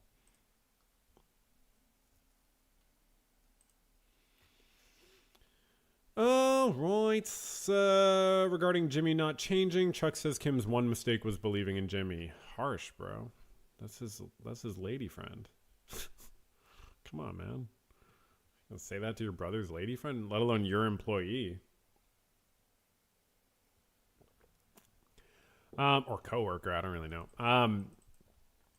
Regarding Chuck's condition being related to Jimmy's bad behavior thing, we see him in season 2, episode 4 in really bad shape, and it's not clear if this is just from him going into the office now or if it's in some way related to Jimmy publishing a commercial without permission. All right, you can probably tell I've been going in reverse order. I guess that's how the note stock goes for some reason. So now we're into season 1. Flashback to Jimmy as a male guy at HHM, passes the bar, gets into law school. Howard gives him a talking to and is a downer clearly, but all we hear is him say as he leaves, let's reassess in 6 months. Assuming he told Jimmy that Jimmy is not going to be hired as a lawyer at HHM. Is Jimmy sad just because because that's sad, or because it was Chuck's influence? Was it Chuck's influence? Either way, and it was, obviously. Either way, good background of Howard and Jimmy's feud. When Chuck convinces Jimmy to let HHM handle the Sandpiper case, they pay him handsomely, but Howard won't let Jimmy have an office. Chuck pretends he's surprised, but he's lying. He's a terrible actor, Chuck. Jimmy's so angry that they won't tell him why. Howard says it's because they're not taking on new associates, but that's not it, obviously. More than the money, Jimmy wants the respect. The big question here, since it's clear that Chuck is involved, is it mainly Chuck's decision or is it Howard's? It's obviously Chuck's. I was just sort of writing my thoughts in real time.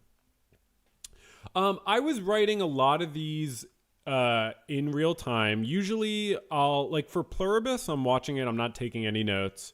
And for Better Call Saul, I watched it, I didn't take any notes, and then I rewatched it and took notes. Breaking Bad, I took notes the first time watching through, which affects how you appreciate the show. I'm not gonna lie, it's not the ideal way to watch a show, but I guess I just wanted to, get all my immediate reactions. Some of this stuff, though, like, I don't remember exactly when I wrote it, and clearly, like, in the thing I just read, like, I might have forgotten how obviously it was Chuck's doing when I was writing the note, and then I remembered. So I'm not sure exactly. Like, this was probably watching it again, but I didn't remember all the details and stuff.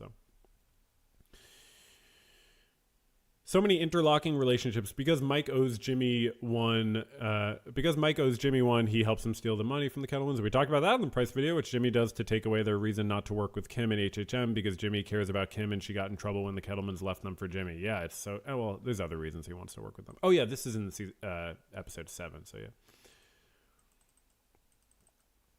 All right, well, okay, difference between bad guys and criminals. Yeah, that's what we did the Pryce video about. Okay. Ernesto is surprised about Chuck being dressed and them going into the office. This is despite the fact that in an earlier scene between Howard and Chuck, Chuck was saying that he would have Ernesto tell Howard when he would come in. This is probably just as inconsequential plot hole, meaning nothing. Wait, hold on. So Ernesto is surprised about Chuck being dressed and them going into the office, despite earlier Howard and Chuck talking, and Chuck saying that he will have Ernesto tell Howard when he would come in. Or maybe it indicates that Chuck has another way to communicate with Howard. Maybe he's able to occasionally use the phone now a little bit. It would make sense since he's going to the office. I don't care enough to even think about what I'm talking about there. I honestly, I don't. Some of these details are not really that interesting at the end of the day. Daddy issues. Jimmy gets a good job from his new boss. Kim likes these movies about people being trapped at the North Pole because her dad liked them. Whoa, I forgot about that. Did you remember that detail? Kim likes the movies about people being trapped at the North Pole because her dad liked them. I totally forgot about that. We don't hear much about her dad. Is that the only thing we ever hear about Kim's dad?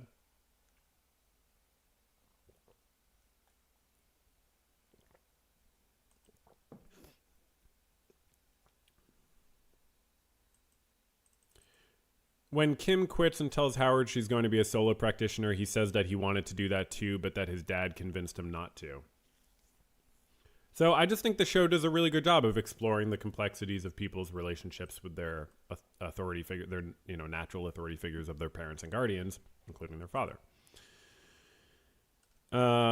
Jimmy, talking about his dad, says he was never going to do what he had to do. So I'm telling you all this now so I don't have to do Better Call Saul daddy issues as like a 10th video. You know what I mean? Which would end up all about Trump and Elon Musk. We got serious dad issues. Unresolved, unhealthily expressed dad issues. Nothing wrong with having issues in general. You just want to manage how they get expressed. It is interesting that Mike got a job as a parking attendant at a court and police station. Right? Like, that's not a coincidence. He, chose to do that as a former cop.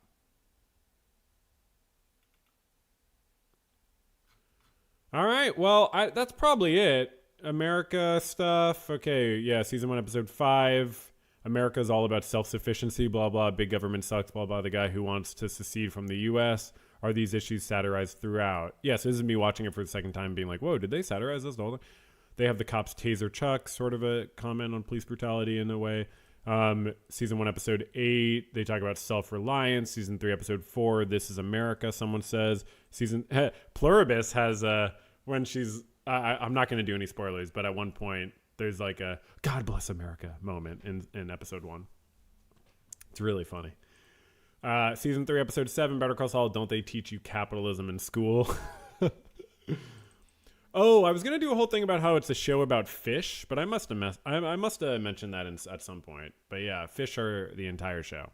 Season 1, episode 4, Season 1, episode 5, Captured Pet Fish, Season 3, episode 5. He brings a fish to the vet.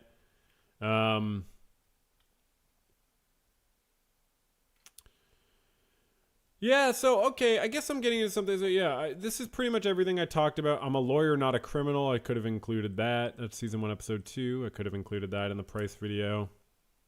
Oh, Tuco says you got a mouth on you. I could have included that when I'm talking about his talking abilities.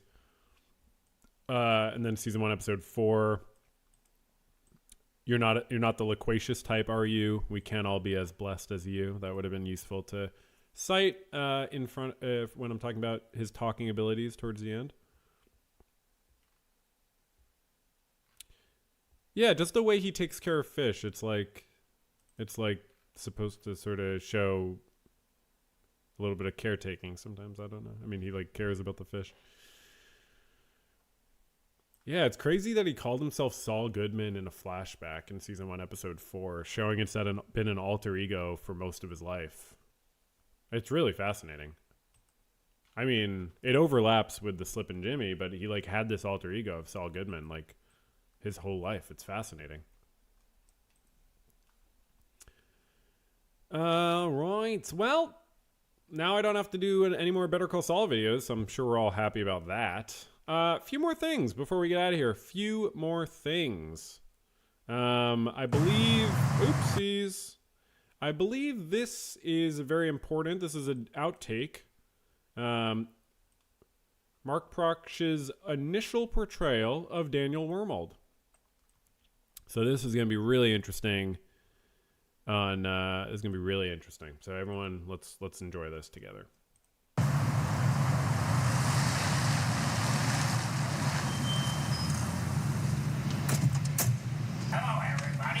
Welcome. I'm so happy you're here. Yuck, yuck, yuck. I had a friend that came up to me the other day and he was like, hey, there's a lot of violence on TV today in this day and age. And he said, what? So if you're confused, this is a reference to On Cinema at the Cinema, which is an amazing show. I am a paying subscriber to it. I recommend everyone check it out. And Mark Pryce is a great side character on it. What do you think about that? I have a thought. Send Uncle Fester there home. He's not carrying a gun. I didn't think I'd need one. A lot of times we would use big wrenches or oversized scissors. It's a protection job. It's basic. Great job, editor. Yeah, I will definitely subscribe to you. Great job. Common sense that you need a gun to protect your employer. I mean, duh. It changes with each generation. I'll tell you what. If I need a gun, I'll use one of his. Any picture that happening exactly. Thank you. Great job. That was really, really well done and hilarious. And yeah, I'm not sure why they didn't stick with that. That seems like it would have really been effective to kind of introduce the character. But I understand, different strokes for different folks. Okay, now we go into the Mr. Show part of the program. Also, have you seen this man? Where I try to not... sorry. Where I try to not have YouTube take down the stream, because they are a little bit tough with the Mr. Show clips. This is an amazing... This is a full episode, or full part of an episode. If you've never seen Mr. Show, you have to see it. It's amazing. This is such a good sketch with David Cross and Bob Odenkirk and other great people. Mr. Show is just an absolutely groundbreaking sketch comedy show. It's really unbelievable. And again, it's how I know Bob Odenkirk. It's why I watched Better Call Saul.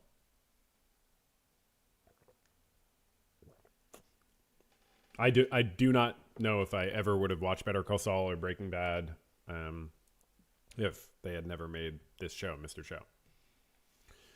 But I had a brief thing I wanted to show you, I guess. Sorry, I think I got to show the butt again. Hold on. Seen it? Call our Crime Stopper hotline. Also, have you seen this man? He's wanted by crooks everywhere for trying to stop crime. His name is me. So it's just funny because he's stopping crime. He's stopping crime. You know what I mean? Oh, God. I forgot what then happens.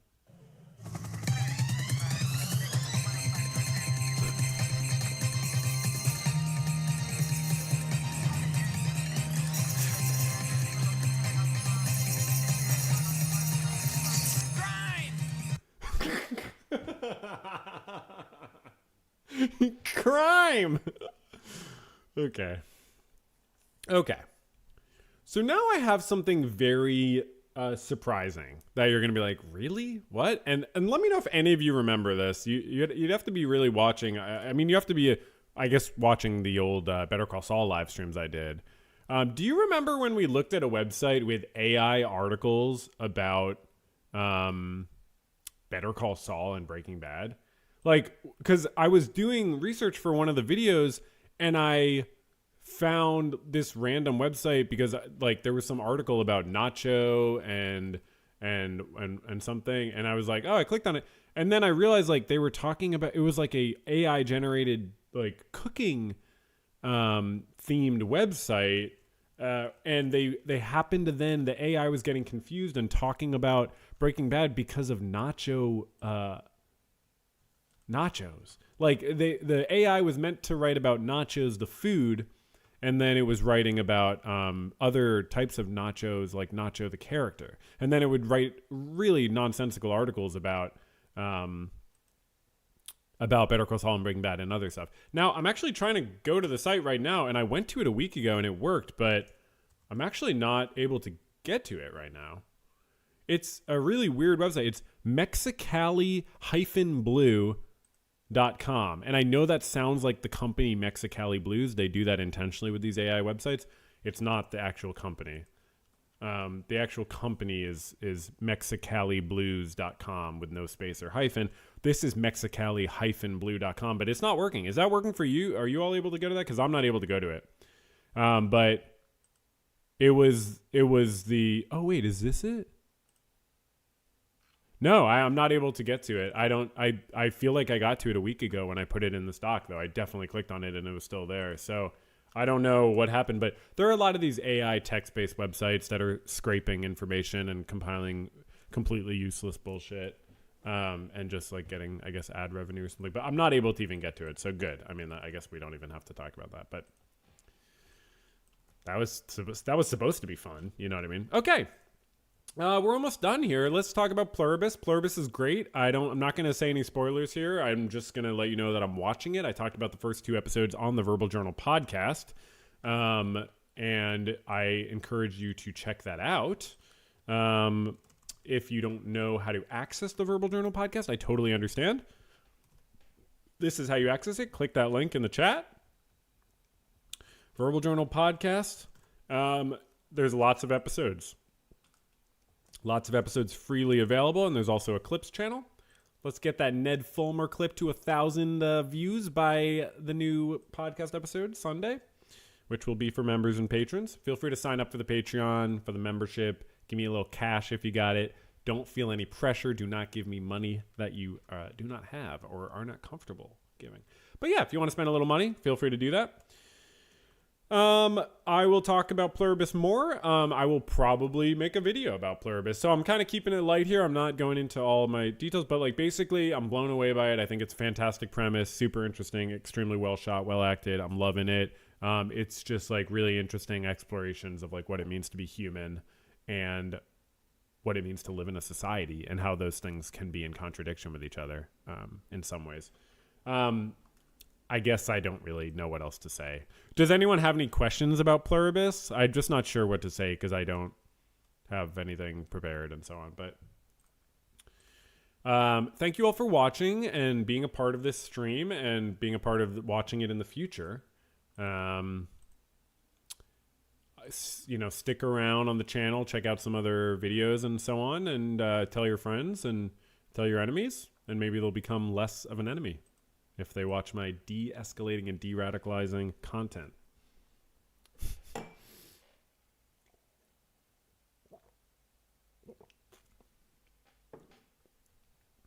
How are we doing? Did we have a great day? Did we have a great time? Are we feeling fantastic?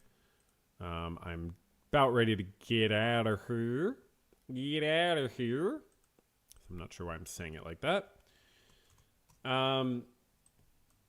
Yeah, so, I mean, yeah, it's going to be a great pod episode this Sunday, so I definitely do suggest becoming a patron if you'd like to, for just $1, $2, $5, $500, you know what I mean? Like, whatever, like, All right, I think that's probably good. This has been so fun. Thank you so much, and blah blah blah. And keep on being a good person and doing your best, and keep up the good work. Keep making art. Keep fighting for a better world. There's a lot of people fighting for a better world, and we just need to seize the power. We don't have to convince everyone. We gotta seize power. So in any way possible, use your power responsibly and take more responsibility in your world to make the world a better place, and keep on keeping on with that. And we'll make it eventually. We'll live in a better world eventually, as this Kafka quote goes that I like. Just because, like, believing in progress as being possible doesn't mean you have to believe that progress has happened yet. No, we've made plenty of progress, and we're working on things. Lots of things going in the right direction, even amid a lot of difficulties. We're gonna pull through here. So yeah, take care of yourself, exercise, drink lots of water. All right.